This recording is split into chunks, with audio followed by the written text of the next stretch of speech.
micro est pas. Ah bon, voilà, ça y est, c'est parti. C'est parti, vas-y, allez hop. Bonsoir à tous, bonsoir à toutes et à tous. Alors ce soir c'est un petit peu particulier parce qu'on n'a pas pu partager les vidéos, ni moi ni Déborah. Donc on va demander vraiment à nos auditeurs de faire l'effort de partager cette vidéo pendant qu'ils se connectent. Donc on va laisser un petit peu de temps qu'ils se connectent parce que vous savez, voilà, les gens ils viennent de recevoir un petit message qui leur dit voilà le question-réponse est lancé, donc les gens le temps qu'ils se connectent. Il va y avoir comme ça un petit battement de 30 secondes. Donc ces 30 secondes, ils vont nous permettre déjà de faire une petite introduction rapide.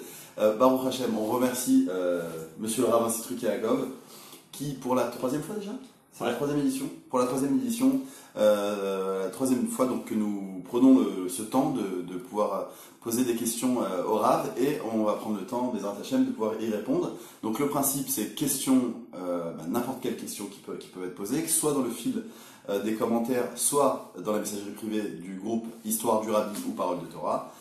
Des questions qui peuvent être posées aussi ultérieurement, mais si vous voulez qu'on les traite en direct, il faut les poser soit dans le fil d'actualité ou soit dans les messages. Sachant que c'est Déborah en personne à qui nous souhaitons encore une fois, mais on n'arrêtera pas tant que sa santé sera totalement guérie, tant qu'elle sera pas complètement guérie, donc une bonne santé à Dvorah et à Batléa, mais aussi à tous les malades du Am Israël, des Hashem, que Akadosh Baruch Hu leur accorde une réfoua chez les mains. Donc Baruch Hashem, aujourd'hui on a une journée très chargée en émotions, mais je vous raconterai ça plus tard, Rav, parce que c'est vraiment une journée exceptionnelle. On a pu voir le Rav Scherter à Yerushalayim qui nous a fait des brachot, enfin, c'était vraiment une bonne journée, je vous raconterai ça tout à l'heure.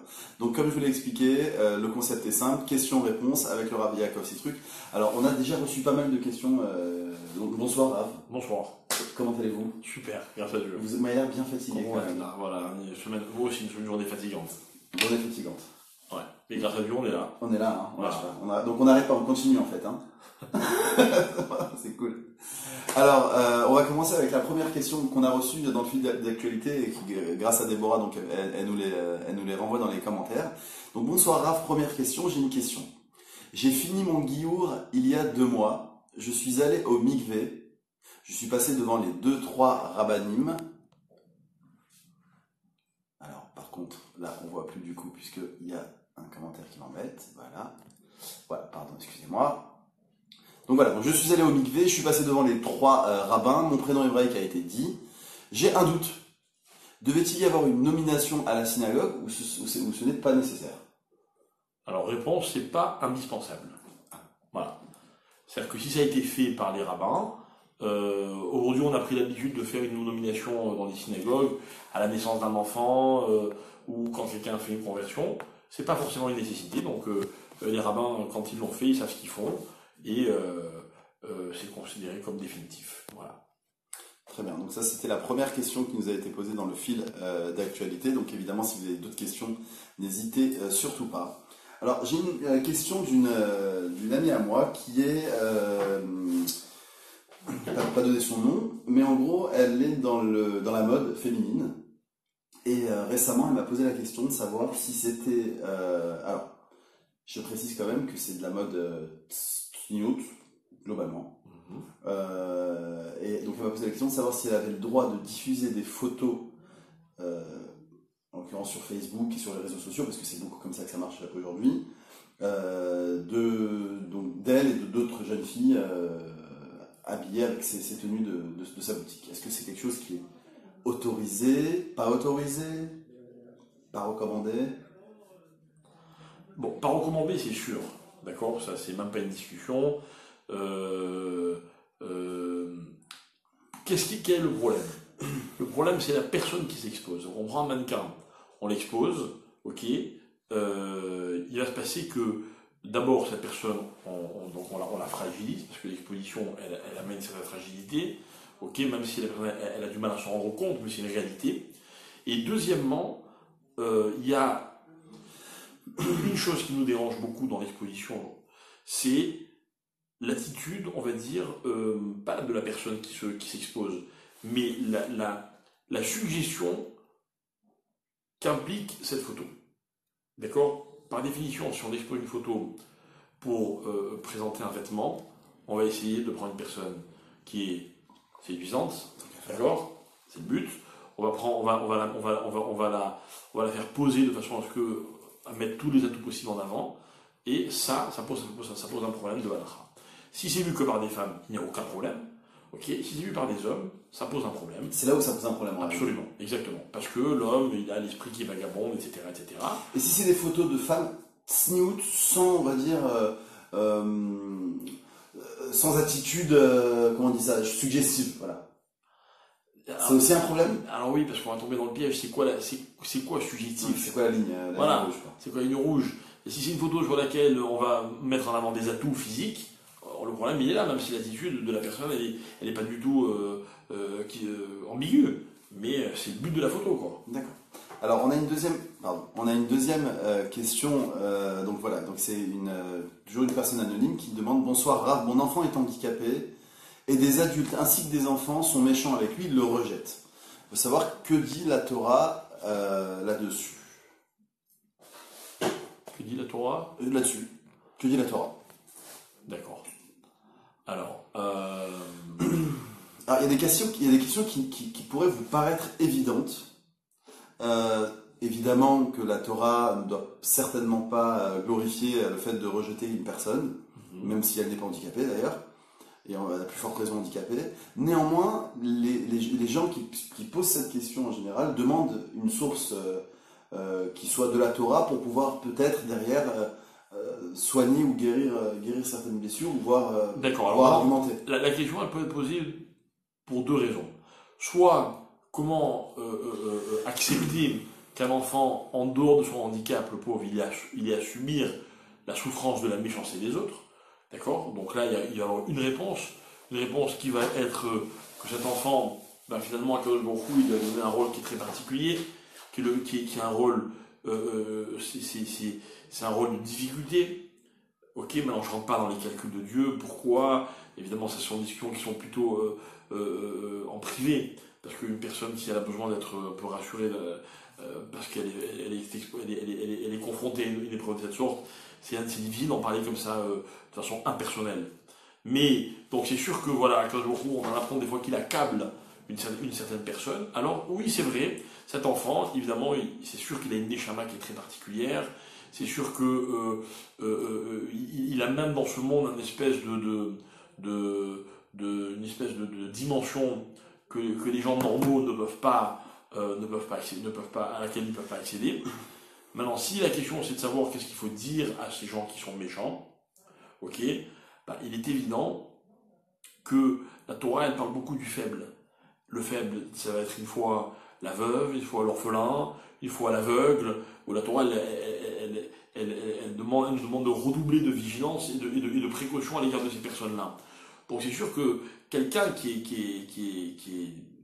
est méchant avec un enfant qui est handicapé, il commet une faute qui est beaucoup plus grave que s'il était méchant avec quelqu'un de normal. Ok? Maintenant, j'ose espérer que les personnes qui le sont n'en sont pas conscientes. Ok? Sinon, il faut leur faire prendre conscience que la faute qu'elles commettent est une faute qui est vraiment gravissime. C'est clair. C'est clair. Alors, j'ai une autre question, on va les prendre par ordre chronologique, comme ça il y aura pas, sachant que le Rav est avec nous, à mon avis, pour une petite demi-heure, donc on va essayer d'être le plus concis possible, et puis même si l'exercice n'est pas évident. Donc il y a une personne qui nous demande, alors cette personne c'est Phoebe McLean, je pense que c'est pas son vrai nom. Bonsoir, en ce moment je ne suis pas bien, ma santé ne va vraiment pas, j'ai perdu ma maman il y a 4 ans, j'ai du mal à vivre depuis qu'elle n'est plus là. C'est une personne en difficulté. Quelle est la question? Non, il n'y a pas de question à proprement parler. Il y a juste un appel un petit peu, on va dire, à un besoin de réconfort. Alors le réconfort, évidemment, il est aléatoire parce que c'est une vraie épreuve de perdre sa maman. C'est une épreuve pour laquelle il faut beaucoup de temps. Il faut du temps pour s'en remettre, il faut beaucoup de temps. Il faut juste se dire que la maman, de là où elle est, elle a besoin de son enfant. Et que nos parents, l'un des moments clés dans lequel on peut leur rendre ce qu'ils nous ont donné et ce qu'ils ont été pour nous, c'est justement quand ils sont plus de ce monde. Et il faut savoir que parmi tout ce qu'on peut leur apporter, il y a les mitzvot, il y a mais il y a aussi la simcha, la joie. La joie de vivre, la joie qui est le résultat de la reconnaissance qu'on a à leur égard. Et en fait, finalement, il ne faut pas se dire ah, ma mère, elle ne voudrait pas que je pleure, ou ma mère, elle ne voudrait pas que je sois triste. Non, on pleure, on est triste, ça fait partie de la vie, c'est normal. Mais par contre, la joie qu'on va atteindre si on travaille, si on fait un vrai travail sur soi, c'est une joie qui va s'apparenter à la reconnaissance. Voilà. On a eu un père, on a eu une mère, on les a plus. Il n'y a pas que pleurer leur départ qui compte, c'est important. Il y a aussi se dire, on est reconnaissant de les avoir eus. À leur égard, à l'égard de Dieu. Donc, la tristesse, il faut la chasser. C'est un vrai travail. Il faut que ce soit un objectif. Et si Dieu veut, à travers les mitzvot, on peut la combattre. Alors, Sarah Amar qui demande pour les personnes qui font des arnaques. On en a parlé la semaine dernière. Donc, je t'invite, ma chère Sarah, à revoir le live de la semaine dernière, puisque la question, c'est les personnes qui font... Excusez-moi. La personne qui font des arnaques... c'est du lashon hara de donner leur nom afin qu'ils n'embrouillent pas les jeunes à travailler avec eux. Avec lui, avec eux. Non, il y a une question de halakha. J'ai le droit de dire à un jeune, si je sais qu'il va travailler avec cette personne, attention, cette personne fait des arnaques, éloigne-toi. Ça oui. Ok, d'accord. Bonsoir Rav Citruc, je suis Stéphane, célibataire, 49 ans, de Natania, Breslev. Tiens, t'es pas tout seul au moins. Je voudrais comme... Votre père, le Gaon Tzadik Rav Yosef Chaim, je voudrais que poursuivi les cours Chafetz Chaim. Par contre, faut être un petit peu, faites un effort dans les questions d'essayer d'écrire ça de manière lisible, parce que là je comprends rien. Je voudrais que poursuivre les cours du Chafetz Chaim. Alors, ok. Il faut beaucoup prier Idbo des doutes par la Hachem. Bon, d'accord, ça c'est pas du tout une question. Excusez-moi. On poursuit le fil d'actualité. Alors. Quand ça voilà, ça m'intéresse. Enfin, ça peut nous intéresser, je pense. Quand ça n'avance pas du tout dans la vie perso à 36 ans, qu'on perd tout espoir, comment s'en sortir? Je peux répondre? Tu connais sûrement la réponse. Il faut prier, il faut prier, être besimcha, c'est tout ce qu'il faut. Regardez, moi ce que je rajoute, pour être très pragmatique, quand on est dans des situations comme celle-là, les années passent, on a l'impression que ça n'avance pas, on se sent bloqué, on peut sombrer, on peut désespérer. D'accord? C'est pour ça que dans la vie, il y a toujours... La vie, elle doit être menée à deux vitesses. Il y a le côté global de la vie. Ok, je veux dire, voilà, telle année est passée, j'ai fait quoi, il s'est passé quoi, etc. Quels sont mes objectifs? Je veux arriver à ceci, je veux arriver à cela. Et il y a aussi un quotidien. Et souvent, le quotidien, dans l'épreuve, il aide à se déconcentrer de l'épreuve de façon globale. J'explique ce que je veux dire. Quelqu'un est malade, ok? Il lui faut des mois pour guérir. Plutôt que de se dire, voilà, comment je vais tenir jusqu'à tel mois, le médecin il me dit qu'il y a 6 mois de rééducation, 8 mois, 1 an, comment je vais faire, etc. Des fois, c'est tellement réconfortant dans la vie de se dire, aujourd'hui, je dois faire quoi? Demain, c'est Shabbat. Après-demain, c'est la fête. Après-demain, on a besoin de moi pour ceci. Là, j'ai telle chose à faire. Il faut savoir aussi, des fois dans la vie, ne pas avoir un regard qui soit que global, parce que, évidemment, dans ces cas-là, quand ça ne marche pas comme on voudrait, on peut facilement sombrer et désespérer. Ne croyez pas qu'autour de vous, tous les gens qui ont soi-disant la pêche, pour eux, ça se passe facilement, exactement comme ils veulent, etc. etc. Donc, mon conseil, c'est des fois dans la vie de savoir, d'avoir l'intelligence, de se déconnecter de tout ce qui est la vie de façon globale, et de se concentrer sur le quotidien et sur l'instant présent. Stéphane Toiti, 39 ans, célibataire, je crois que c'est sur lui. Les rabbins doivent inviter à s'attacher à Rabbi Nachman, Torah Azamera. Lire Torah Azamera. Oui, mais on est très attaché à Rabbeinu, nous, il n'y a que Rabbeinu, t'inquiète pas. Et on invite tout le monde à se rendre à Ouman pour découvrir le Rabbeinu. Pour mon Rabbeinu, il fait partie du paysage de tous ces grands rabbinim qui nous donnent des enseignements dont on a tellement besoin. Doucement. Alors, une bonne question. Comment savoir qu'on est sur la bonne voie? Alors, c'est une question qui est quand même relativement large. Comment se relever face à une grosse épreuve qui touche un enfant? Donc j'imagine son propre enfant. Céline, oui d'ailleurs Céline Toubiana, Nidam, Bezrat Hashem, on souhaiterait fois chez les mains à son garçon. On fera des prières Bezrat Hashem sur le kever de Rabbi Nachman très bientôt. Je t'oublie pas Céline. Voilà, donc Céline, en gros, bon, je pense qu'on peut raconter rapidement. Elle a un enfant de 5 ans qui est une maladie, je crois des os, ou je sais plus, une maladie assez grave. À tel point que le ministère de la Santé doit couvrir un traitement qui est très très lourd. Bon, elle traverse une épreuve qui est très compliquée et bon, voilà. Alors comment se relever d'une telle épreuve? Évidemment, il n'y a pas un moyen magique, d'accord? Mais de façon générale, l'épreuve dans la vie, elle doit permettre à la personne de réaliser qu'elle va grandir grâce à cette épreuve comme personne d'autre ne peut grandir. Et je crois que ce qu'il ne faut pas oublier quand on a, Dieu préserve, un enfant malade, c'est que cet enfant, il aura un destin qui sera particulier. D'accord? Le destin, c'est quoi? Le destin, c'est qu'un homme, il vient au monde, il a une certaine force, il a une capacité de découvrir et de donner un sens aux choses. Un enfant qui a été éprouvé, il va tout de suite vers des horizons, et alors que les autres enfants, on n'est pas sûr qu'ils pourront un jour y arriver, même quand ils deviendront adultes. Et je crois une chose, je me permets de répéter ce que j'ai un jour entendu de la part d'un parent, comme ça, qui avait un enfant qui était vraiment, vraiment très, très malade, et c'était une souffrance terrible.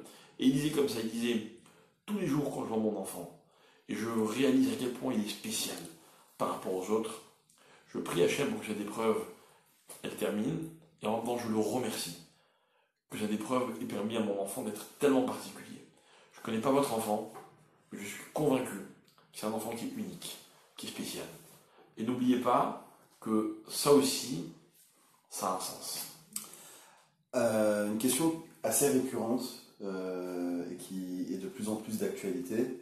Et d'ailleurs, notre maître Rabbi Nachman revient énormément sur cette question, sur la question du désespoir, la question de la tristesse.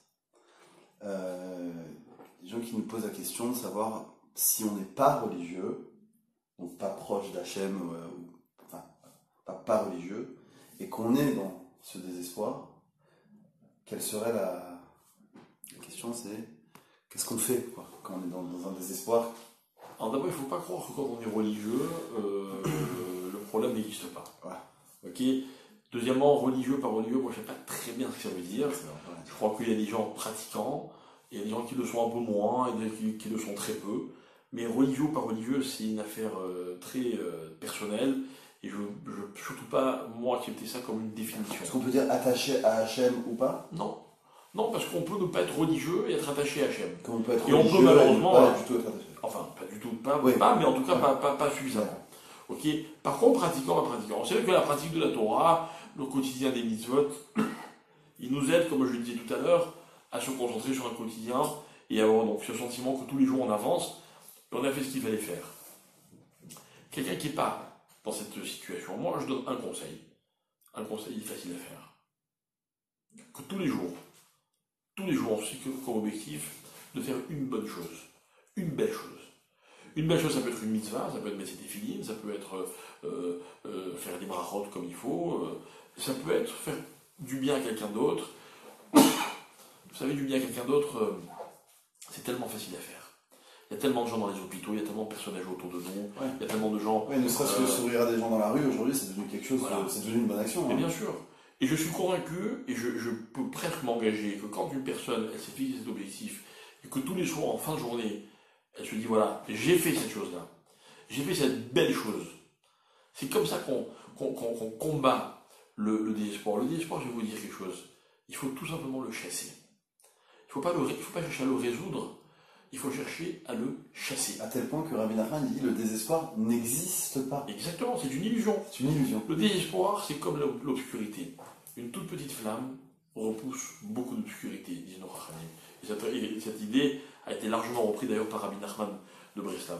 Donc c'est-à-dire que voilà, on combat tous les jours, je me dis qu'est-ce que j'ai fait aujourd'hui pour combattre mon désespoir? Et puis la réponse, elle apparaîtra toute seule. Et pour compléter, il y a une autre personne qui disait ça tout à l'heure, l'Aïbo des doutes, donc parler avec Hachem quelques minutes par jour, peut aussi beaucoup aider à sortir de ce désespoir. Parce qu'en réalité, en ouvrant son cœur et en parlant avec Hachem, on peut aussi libérer et ouvrir pas mal de... D'accord, alors là on est déjà dans un certain niveau. Maintenant, là, la personne qui pose la question, effectivement, elle n'est pas religieuse. elle s'est pas encore positionnée comme ça. Voilà.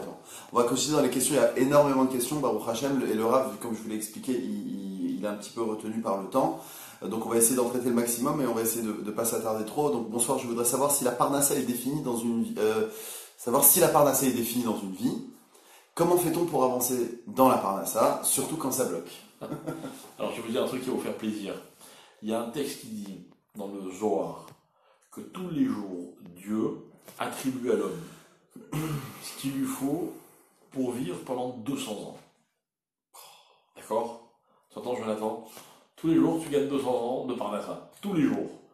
Mais malheureusement, par ses actions, l'homme, il bouche les canalisations par lesquelles c'est censé arriver. D'accord? Donc, il y a des avérotes qui empêchent la parnassa. C'est clair, c'est notoire, c'est reconnu. D'accord? Il y a des mitzvot qui permettent à la parnassa de venir plus facilement. Bon, ça nécessite un cours sur la parnassa. Ouais. D'accord? Ou alors des sujets peut-être traités plus en privé. Ok.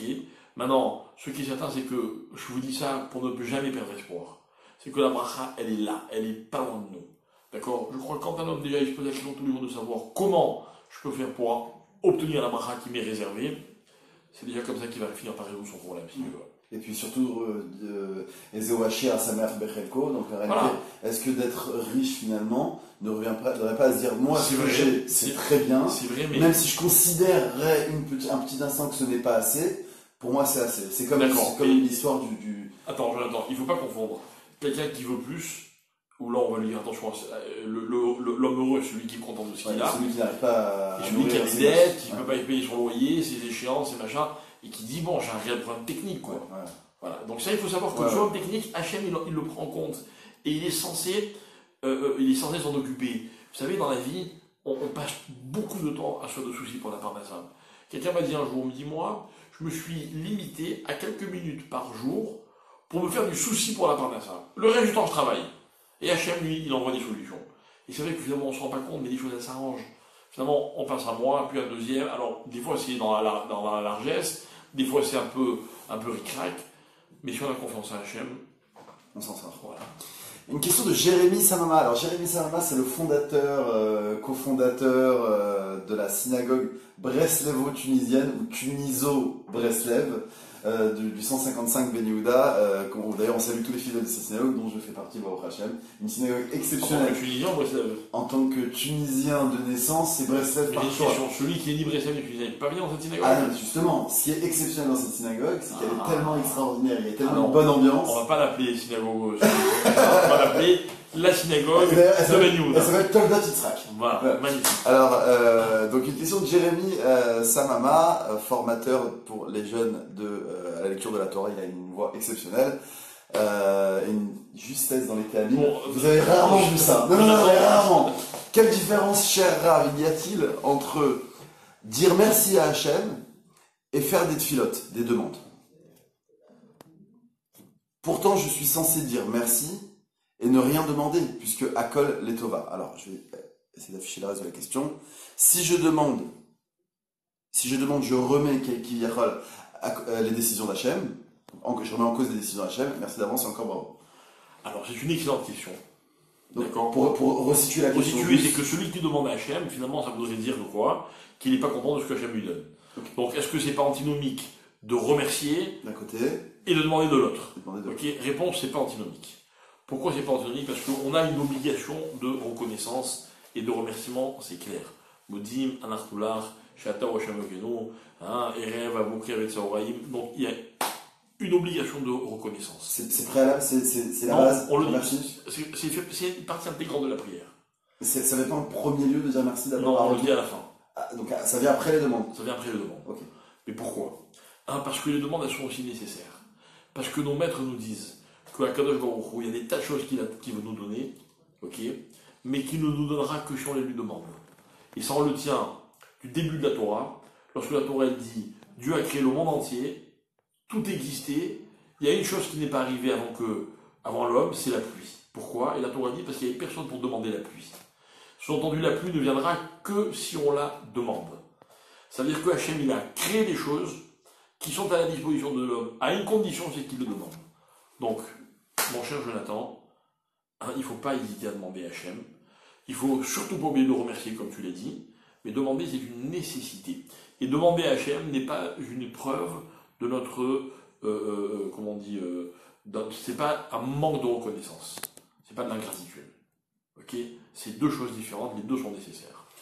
Une question qu'on a reçue en privé. Alors pour le coup, je ne sais pas si on va prendre le temps d'y répondre maintenant et que ça ne fera pas l'objet pour le coup d'une vraie sikha qui sera beaucoup plus longue, puisque là, comme on l'a dit, on est un petit peu pris par le temps, mais on refera certainement une sikha un programme beaucoup plus long, ou une question qui nous est posée: quelle attitude avoir avec des personnes touchées par l'homosexualité? Est-ce qu'on prend Une phrase, deux phrases. Ok? L'homosexualité est un problème gravissime selon la Torah. Ok, je sais que c'est mal perçu par beaucoup de personnes. Ok, je comprends parfaitement. Ok, d'ailleurs, je considère que, et la Torah le considère, qu'on ne doit pas rejeter celui qui est concerné par cette chose-là. Ok, on ne doit surtout pas le rejeter. On doit l'expliquer quelle est la position de la Torah par rapport à cette chose-là. C'est notre responsabilité, mais on ne doit pas le rejeter. Et quand bien même cette chose serait condamnée par la Torah, okay, la chose elle-même, elle est peut-être condamnée, la personne, c'est pas la chose. La personne, c'est pas le problème. Au contraire, c'est pas en rejetant quelqu'un qui est concerné par ça qu'on va accentuer le phénomène. Alors que si on lui montre que, bon ben ok, elle est dans cet état, et qu'on va l'aider à nous, en discutant avec lui, à lui proposer une perception telle que la Torah nous la présente, alors peut-être que finalement, à la finale, on arrivera, à être d'accord, on arrivera à arriver donc à une conclusion qui correspond à ce que la Torah elle veut. Donc en d'autres termes, rejeter, c'est jamais une bonne attitude. Tu sais, moi j'habite à Tel Aviv depuis pas mal de temps, vous savez. Et j'ai eu beaucoup l'occasion de rencontrer, que ce soit dans la rue ou des voisins ou dans notre quotidien ici à Tel Aviv, puisque c'est une ville avec énormément, c'est un phénomène qui est d'une ampleur incroyable à Tel Aviv. En tout cas, je crois que c'est la deuxième ville la plus la plus concernée par l'homosexualité dans le monde après Philadelphie, je crois.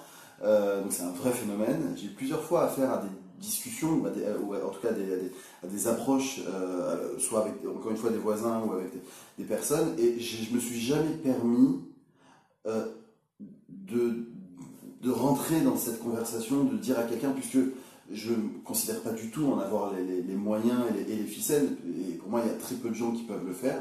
Et d'ailleurs, il y a beaucoup de gens qui le font, mais il y a très peu de gens qui en ont la capacité. C'est assez paradoxal. Le seul comportement que j'ai pu avoir avec eux, c'est de dire voilà, comme vous avez dit tout à l'heure, on ne vous rejette pas, quoi. Bah, on reste gentil avec les gens. Voilà, c'est l'intelligence qui nous veut. On reste gentil. Voilà. Moi, ce que je pense, je veux dire, j'ai le droit de le penser. Ce que lui pense ou ressent, il a le droit de le penser et de le ressentir. Alors, s'il vient me voir pour savoir ce que la Torah en dit, ben, je dois lui dire ce que la Torah en dit. Ouais. C'est tout, c'est mon rôle. Vous êtes rabbin. En plus, moi, je suis rabbin, mais même toi, s'il te demande qu'est-ce qu'elle dit la Torah, tu ne dois pas lui dire autre chose que ce que la Torah elle dit. Tu comprends ce que je veux dire? Il faut que les choses soient claires. Parce que la Torah, elle a été claire. Alors, bon, on va véhiculer le message de la Torah. Ça ne veut pas dire qu'on va... moi aussi, en tant que rabbin, il m'est arrivé d'avoir des discussions avec des gens qui sont venus me voir, qui ont voulu en parler. Je ne les ai pas convaincus d'être autre chose. J'aurais peut-être voulu ou pas, c'est un autre problème. Mais on en a discuté. Et puis voilà, on est resté très, très courtois, très correct, très proche l'un de l'autre. Je crois que c'est ça l'attitude qu'il faut être capable. Maintenant, évidemment, quelqu'un qui est concerné plus directement, c'est quelqu'un de sa famille, c'est quelqu'un qui lui est cher, il est profondément opposé à cela, etc. Ouais, donc on sort de toute objectivité. Voilà, alors après, des problèmes... Si on met l'affect, ça devient compliqué. Voilà, sont plus particuliers, quoi. Question d'Audrey Elkoubi, j'ai bien aimé sa question. Bonsoir, est-ce que pour retrouver la simcha, on doit renforcer sa émouna et prier pour la émouna, ou est-ce qu'on doit prier pour la simcha directement? La Emouna, donc pour retrouver la simcha, est-ce qu'on doit d'abord renforcer la Emouna et donc prier pour avoir la Emouna? Est-ce que c'est que Emouna? Ou bien est-ce qu'on doit prier d'abord pour avoir la simcha? Bien que les deux notions soient très liées quand même. Hein. elles sont très liées, mais elles ne sont pas forcément dépendantes l'une de l'autre. Il y a des gens qui n'ont pas de Emouna et qui sont joyeux, et des gens qui ont beaucoup d'Emouna et qui n'arrivent pas à accéder à la joie. Donc c'est pas magique, c'est pas parce qu'on a l'un qu'on a l'autre. Ouais. D'accord? Maintenant, la Emouna, est-ce qu'on peut la demander à Dieu? Est-ce que la Emouna, ça ne dépend pas de l'homme? C'est pas évident que la Emouna soit une chose qu'on puisse demander à Hachem. Maintenant, la Simcha, pareil. En fait, moi, ce que je crois, mais ça n'appartient qu'à moi, je crois que aussi bien la Emouna que la Simcha, et c'est pour ça qu'elles sont liées, ce sont le résultat d'un travail profond que l'on fait sur soi. Quand on a fait ce travail, on peut demander à Hachem de nous aider. Néanmoins, on peut quand même demander dans notre filote à Hachem, voilà, en ce moment, je peux pas traverser une période difficile, j'ai pas de simcha, aide-moi. Mais Ezri Hachem, d'où viendra mon salut? Mon salut viendra d'Hachem. Oui, mais le salut, il vient d'Hachem. Quand il s'agit de quelque chose qui dépend d'Hachem. Mais si j'arrivais à te convaincre que la simcha, c'est de toi qu'elle dépend. Je suis d'accord avec vous. Néanmoins, on pourrait demander à Hachem d'intervenir dans une certaine providence de notre quotidien pour nous envoyer des éléments, des situations qui vont pouvoir nous procurer de la joie. Alors je te réponds, qu'autour de toi, ouvre bien les yeux, il y a des gens qui possèdent exactement ce qui te manquait pour être Saméach, et qui ne sont pas joyeux. Oui. Donc c'est un travail sur soi. C'est un travail sur soi. Alors on continue sur les questions. Pour les Refoua chez les mains, vous inquiétez pas, on s'en occupe. Alors pas Breslev, on est tout. Oui pardon, Jérémy Samar, on n'est pas que Breslev. Votre papa de mémoire bénie avait prié pour mon petit garçon, a précisé Céline. Sur la tombe de votre aïeul. Je crois qu'elle avait dit déjà. Ouais. Alors, ça tourne autour beaucoup des enfants ce soir, c'est très cool. Rav, comment aider son enfant qui est rempli de colère suite à un passé et à des épreuves difficiles? Plusieurs Rav disent qu'avec le temps, ça va passer. Devenue jeune adulte, elle reste dans un mode de fonctionnement et souffre. Question de notre amie Stéphanie Fliberg. Je répète la question. Rav, comment aider son enfant qui est rempli de colère suite à un passé difficile? Les Rav disent qu'avec le temps, ça passe. Mais devenue jeune adulte, elle reste dans ce mode de fonctionnement, donc qui est la colère, et en souffre. Alors je ne sais pas si tu parles de ta fille ou pas, Stéphanie, mais quoi qu'il en soit, on va essayer de répondre à cette question. Peu importe. Alors, il est évident qu'un enfant a besoin qu'on lui explique ce qui est bien et ce qui ne l'est pas. D'accord? Donc si on explique à un enfant, voilà, la colère, c'est pas une bonne attitude. C'est pas qu'on va culpabiliser l'enfant, attention, surtout pas. On va expliquer à l'enfant que dans la colère, il y a une raison, ok, et que cette raison-là le pousse à sortir de son cadre, et il va être en colère sur des choses qui n'ont rien à voir. Donc par exemple, un enfant, il a été victime de ceci ou de cela. Le jour où on lui prend son ballon, il pique une colère monstre, donc je prends vraiment des exemples ridicules, il pique une colère monstre, ok, qui va être tournée contre sa mère, par exemple. D'accord, donc on a un vrai embryo. Ok, mais l'enfant, s'il se met en colère, il y a une raison. Cette raison, c'est qu'il a un sentiment d'impuissance, qu'il veut essayer d'exprimer, qu'il n'arrive pas à exprimer. Donc je crois que le travail, ce serait d'avoir un dialogue avec cet enfant pour lui dire, écoute, essaye de définir qu'est-ce que tu veux exprimer et de voir si je ne peux pas définir autrement que par la colère. Les mots que j'emploie ne sont peut-être pas des mots que l'enfant comprendra. À nous de trouver les mots qui conviennent à l'enfant pour lui expliquer cette chose-là. Et moi, je vais vous dire encore autre chose. Un enfant, à sa naissance, il est naturellement coléreux. Les enfants ont tendance à crier. Un enfant, on peut lui apprendre à ne pas crier. On peut ne pas accepter certaines attitudes. J'explique encore une fois ce que je veux dire. Vous avez un enfant, il est exigeant, il se met en colère et il vous parle mal, vous êtes sa mère. Un enfant doit apprendre qu'on ne parle pas comme ça à sa mère. Et que sa mère doit lui dire, je n'accepte pas que tu me parles comme ça. Ce que tu viens de me dire, je considère que tu ne me l'as pas dit. Ouais. Alors l'enfant, il va peut-être redoubler de colère une fois, deux fois, puis on va dire, bon, c'est pas la bonne approche. Et l'enfant, on va lui permettre de découvrir que finalement, quand il parle, on l'écoute, à condition qu'il parle convenablement. Voilà. Donc on va valoriser sa parole plutôt que de le dévaloriser à lui. C'est ça que j'expliquais d'abord, bien ou pas bien. Je ne dis pas qu'il faut dévaloriser l'enfant. Je dis, tu sais, quand tu parles, j'ai beaucoup moins de tendance à t'écouter que quand tu parles sans colère. Donc l'enfant va découvrir que finalement parler sans colère, c'est mieux. Mais il a besoin qu'on lui explique. Les amis, je suis vraiment désolé, mais on va devoir libérer le Rav. On va quand même traiter la dernière question qui est une bombe atomique et qui, à mon avis, concerne beaucoup de gens en France, mais aussi en Israël, des gens qui sont touchés malheureusement par ce fléau, ce problème. Question.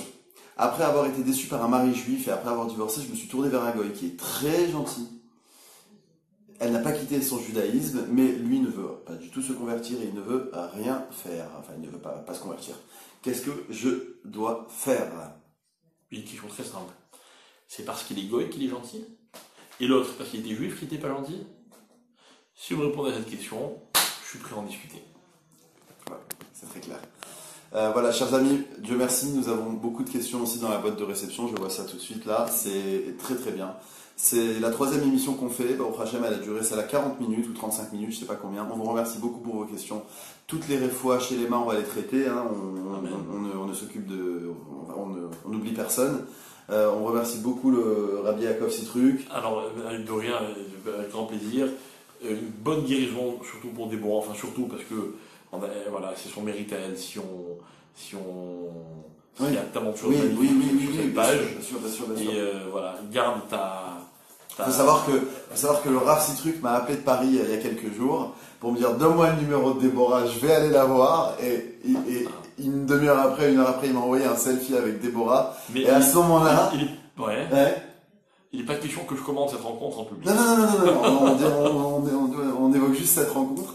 Et à ce moment-là, quand j'ai reçu le selfie, je me dis regarde le bon Dieu, comment il est extraordinaire. Et regarde ce peuple, comment il est encore plus extraordinaire en réalité. Parce que comment on arrive à être totalement inconnus les uns des autres. Et grâce à un réseau social, les gens se connectent les uns aux autres. C'est aussi ça la Géoula.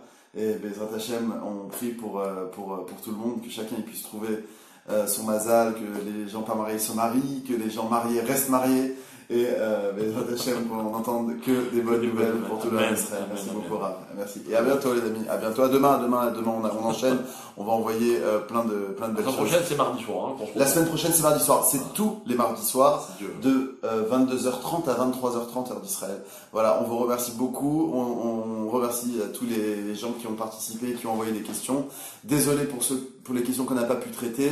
On vous promet que la semaine prochaine, ce sera peut-être un peu plus long. On va essayer de trouver un format un peu plus long. Mais en attendant, on vous remercie beaucoup. Merci beaucoup, Rav. Au plaisir. Et à très bientôt.